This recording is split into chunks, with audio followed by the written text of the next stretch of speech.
Bismillahirrahmanirrahim. Assalamualaikum warahmatullahi wabarakatuh. Hakikat amal. Amal boleh dibagikan kepada dua jenis, yaitu perbuatan zahir dan perbuatan hati, atau suasana hati berhubung dengan perbuatan zahir itu. Beberapa orang boleh melakukan perbuatan zahir yang serupa, tetapi suasana hati berhubung dengan perbuatan zahir itu tidak serupa. Kesan amalan zahir kepada hati berbeda antara seorang dengan seorang yang lain. Jika amalan zahir itu mempengaruhi suasana hati, maka hati itu dikatakan bersandar kepada amalan zahir. Jika hati dipengaruhi juga oleh amalan hati, maka hati itu dikatakan bersandar juga kepada amal, sekalipun ianya amalan batin. Hati yang bebas daripada bersandar kepada amal, sama ada amal zahir atau amal batin, adalah hati yang menghadap kepada Allah Subhanahu wa Ta'ala dan meletakkan pergantungan kepadanya tanpa membawa sebarang amal zahir atau batin, serta menyerah sepenuhnya kepada Allah Subhanahu wa Ta'ala tanpa sebarang takwil atau tuntutan. Hati yang demikian tidak menjadikan amalnya zahir dan batin, walau berapa banyak sekalipun, sebagai alat untuk tawar-menawar dengan Tuhan bagi mendapatkan sesuatu. Amalan tidak menjadi perantaraan di antaranya dengan Tuhannya. Orang yang seperti ini tidak membataskan kekuasaan dan kemurahan Tuhan untuk tunduk kepada perbuatan manusia. Allah Subhanahu wa Ta'ala yang maha berdiri dengan sendiri berbuat sesuatu menurut kehendaknya tanpa dipengaruhi oleh sesiapa dan sesuatu. Apa saja yang mengenai Allah Subhanahu wa Ta'ala adalah mutlak, tiada had, sempadan dan perbatasan. Oleh karena itu, orang arif tidak menjadikan amalan sebagai sempadan yang mengongkong ketuhanan Allah Subhanahu wa Ta'ala atau memaksa Allah Subhanahu wa Ta'ala berbuat sesuatu menurut perbuatan makhluk. Ketahuilah, perbuatan Allah Subhanahu wa Ta'ala berada di hadapan dan perbuatan makhluk di belakang.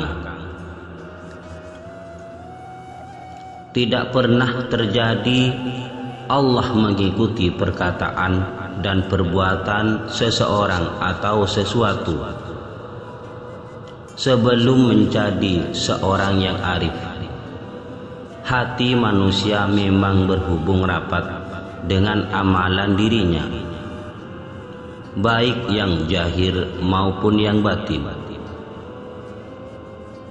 Manusia yang kuat bersandar kepada amalan zahir adalah mereka yang mencari faedah keduniaan, dan mereka yang kuat bersandar kepada amalan batin adalah yang mencari faedah akhirat.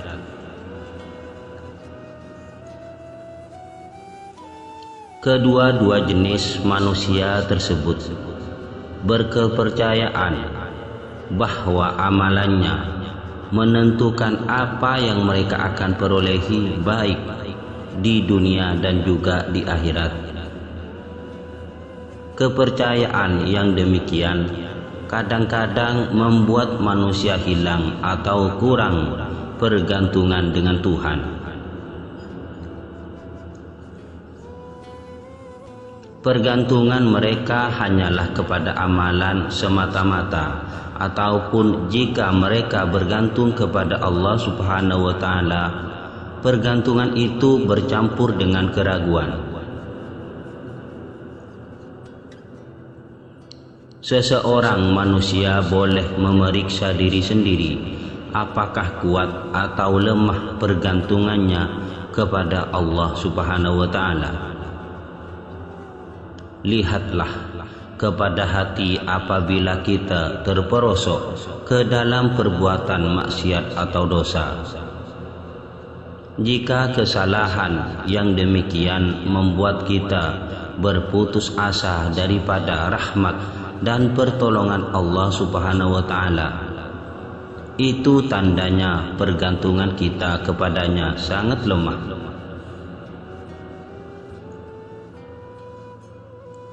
Sebagaimana firman-Nya yang artinya, "Wahai anak-anakku, pergilah dan intiplah kabar berita mengenai Yusuf dan saudaranya Bunyamin. Dan janganlah kamu berputus asa dari rahmat serta pertolongan Allah. Sesungguhnya tidak berputus asa dari rahmat dan pertolongan Allah melainkan kaum yang kafir." Quran Surah Yusuf ayat 87. Ayat ini menceritakan bahwa orang yang beriman kepada Allah Subhanahu wa Ta'ala meletakkan pergantungan kepadanya walau dalam keadaan bagaimana sekalipun.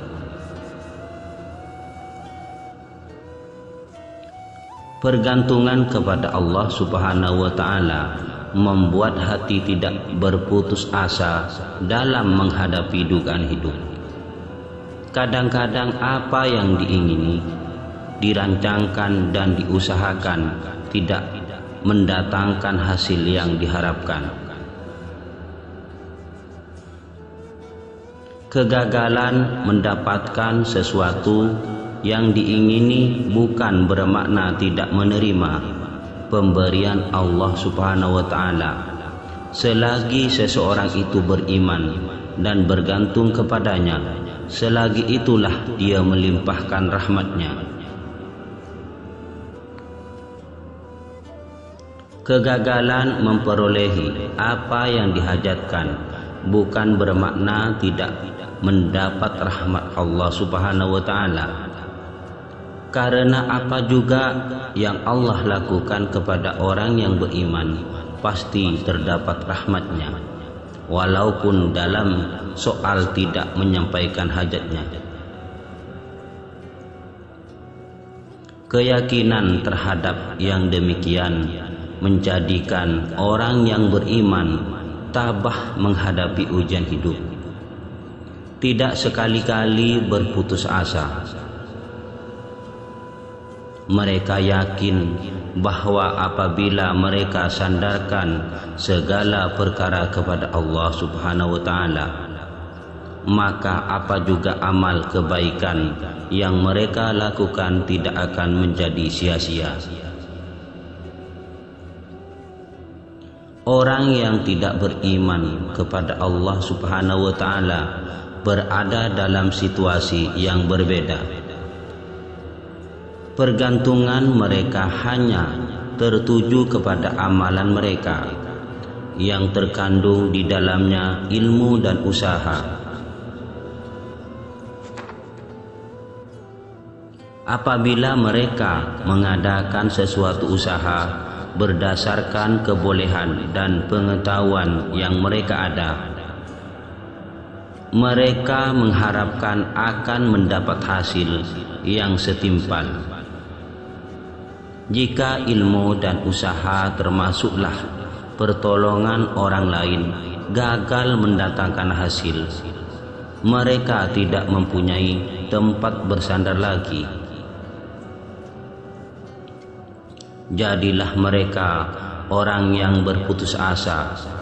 Mereka tidak dapat melihat hikmat kebijaksanaan Allah Subhanahu wa taala mengatur perjalanan takdir, dan mereka tidak mendapat rahmat darinya.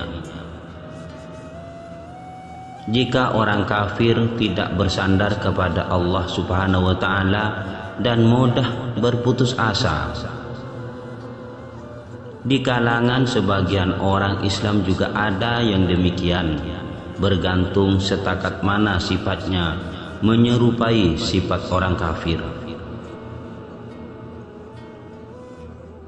Orang yang seperti ini melakukan amalan karena kepentingan diri sendiri, bukan karena Allah Subhanahu wa taala.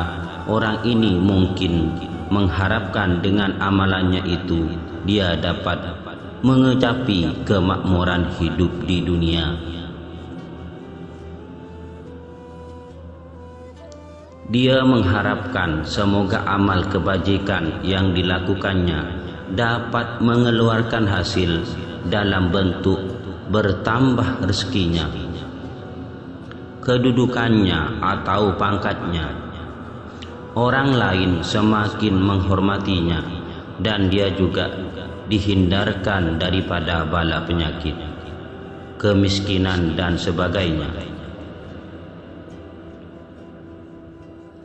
Bertambah banyak amal kebaikan yang dilakukannya, bertambah besarlah harapan dan keyakinannya tentang kesejahteraan hidupnya. Sebagian kaum muslimin yang lain mengaitkan amal kebaikan dengan kemuliaan hidup di akhirat. Mereka memandang amal soleh sebagai tiket untuk memasuki surga, juga bagi menjauhkan asap api neraka. Kerohanian orang yang bersandar kepada amal sangat lemah, terutamanya mereka yang mencari keuntungan keduniaan dengan amal mereka. Mereka tidak tahan menempuh ujian. Mereka mengharapkan perjalanan hidup mereka senantiasa baik dan segala-galanya berjalan menurut apa yang dirancangkan. Apabila sesuatu itu berlaku di luar jangkaan, mereka cepat naik panik dan gelisah. Bala bencana membuat mereka merasakan yang merekalah manusia yang paling malang di atas muka bumi ini.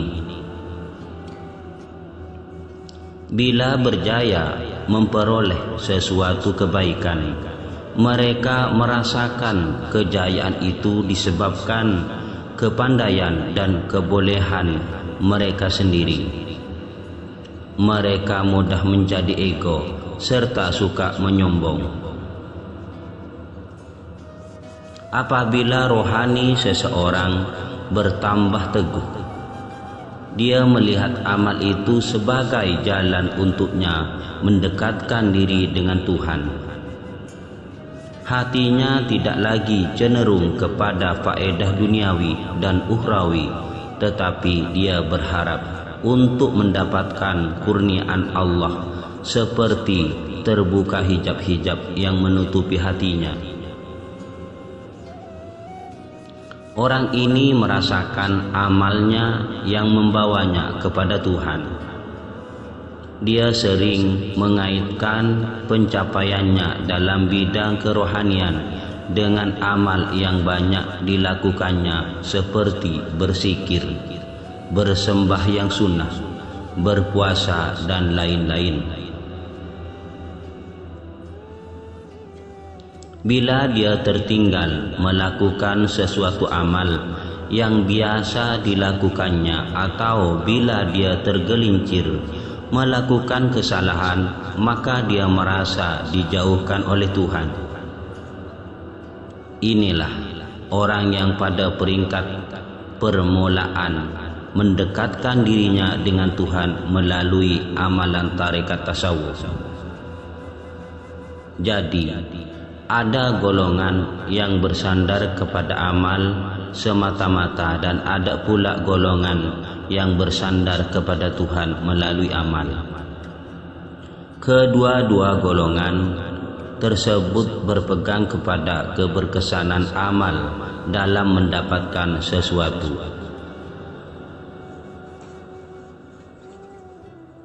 Golongan pertama kuat berpegang kepada amal zahir, yaitu perbuatan zahir yang dinamakan usaha atau ikhtiar. Jika mereka tersalah memilih ikhtiar, hilanglah harapan mereka untuk mendapatkan apa yang mereka hajatkan. Ahli tarekat yang masih di peringkat permulaan pula kuat bersandar kepada amalan batin seperti sembahyang dan berzikir. Jika mereka tertinggal melakukan sesuatu amalan yang biasa mereka lakukan, akan berkurangan harapan mereka untuk mendapatkan anugerah dari Allah Subhanahu wa Ta'ala. Sekiranya mereka tergelincir melakukan dosa, akan putuslah harapan mereka untuk mendapatkan anugerah Allah Subhanahu wa Ta'ala. Dalam perkara bersandar kepada amal ini, termasuklah juga bersandar kepada ilmu, sama ada ilmu zahir atau ilmu batin. Ilmu zahir adalah ilmu pentadbiran dan pengurusan sesuatu perkara menurut kekuatan akal. Ilmu batin pula adalah ilmu yang menggunakan kekuatan dalaman bagi menyampaikan hajat. Dia termasuklah penggunaan ayat-ayat Al-Quran dan jampi.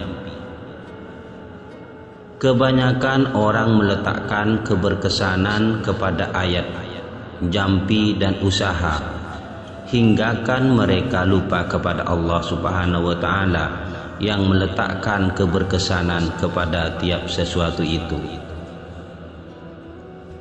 Seterusnya, sekiranya Tuhan izinkan kerohanian seseorang meningkat kepada makam yang lebih tinggi, nyata di dalam hatinya maksud kalimat, tiada daya dan upaya kecuali beserta Allah, padahal Allah yang mencipta kamu dan benda-benda yang kamu perbuat itu. Quran Surah As-Saffat ayat 96.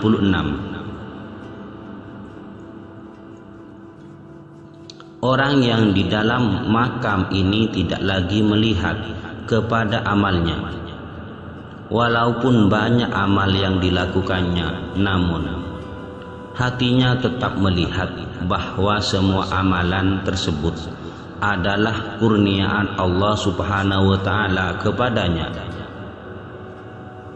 Jika tidak karena taufik dan hidayah dari Allah Subhanahu wa Ta'ala, tentu tidak ada amal kebaikan yang dapat dilakukannya. Allah Subhanahu wa Ta'ala berfirman di dalam Al-Quran yang artinya, ini ialah dari limpah kurniaan Tuhanku untuk mengujiku. Adakah aku bersyukur atau aku tidak mengenangkan nikmat pemberiannya?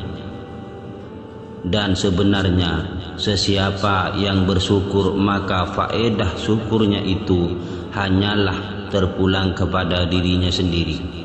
Dan sesiapa yang tidak bersyukur, maka tidaklah menjadi masalah kepada Allah, karena sesungguhnya Tuhanku Maha Kaya lagi Maha Pemurah. Quran Surah An-Nam ayat 40. Dan lagi Allah berfirman, dan tiadalah kamu berkemauan melakukan sesuatu perkara melainkan dengan cara yang dikehendaki Allah. Sesungguhnya Allah adalah Maha mengetahui lagi Maha bijaksana mengaturkan sebarang perkara yang dikehendakinya.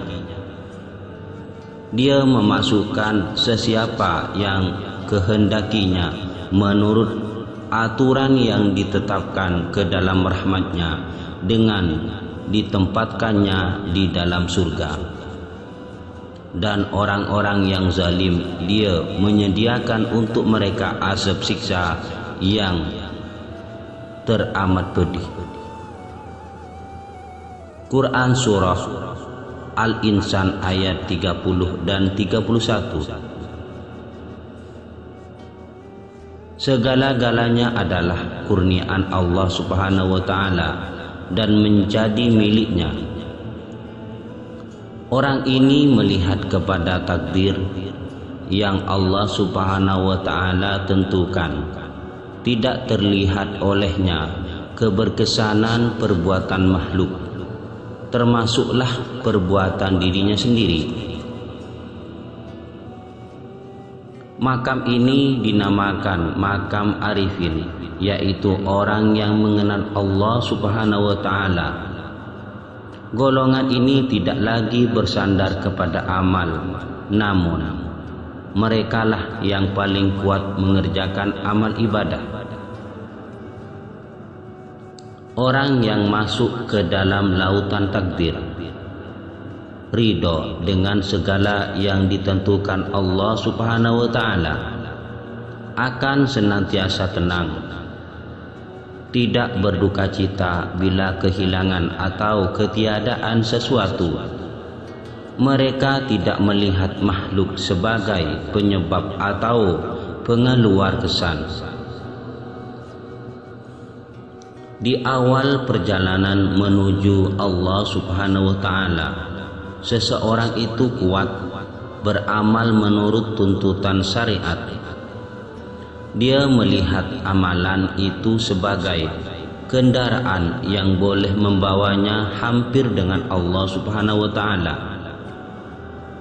Semakin kuat dia beramal, semakin besarlah harapannya untuk berjaya dalam perjalanannya. Apabila dia mencapai satu tahap, pandangan mata hatinya terhadap amal mula berubah. Dia tidak lagi melihat amalan sebagai alat atau penyebab. Pandangannya beralih kepada kurniaan Allah Subhanahu wa Ta'ala. Dia melihat semua amalannya adalah kurniaan Allah Subhanahu wa Ta'ala kepadanya, dan kehampirannya dengan Allah juga kurniaannya. Seterusnya terbuka hijab yang menutupi dirinya, dan dia mengenali dirinya dan mengenali Tuhannya. Dia melihat dirinya sangat lemah, hina, jahil, serba kekurangan dan fakir. Tuhan adalah Maha Kaya, berkuasa, mulia, bijaksana dan sempurna dalam segala segi. Bila dia sudah mengenali dirinya dan Tuhannya, pandangan mata hatinya tertuju kepada kudrat dan iradat Allah yang menerajui segala sesuatu dalam alam maya ini. Jadilah dia seorang arif yang senantiasa memandang kepada Allah Subhanahu wa Ta'ala, berserah diri kepadanya, bergantung dan berhajat kepadanya. Dia hanyalah hamba Allah Subhanahu wa Ta'ala yang fakir. Sekian, terima kasih. Assalamualaikum warahmatullahi wabarakatuh.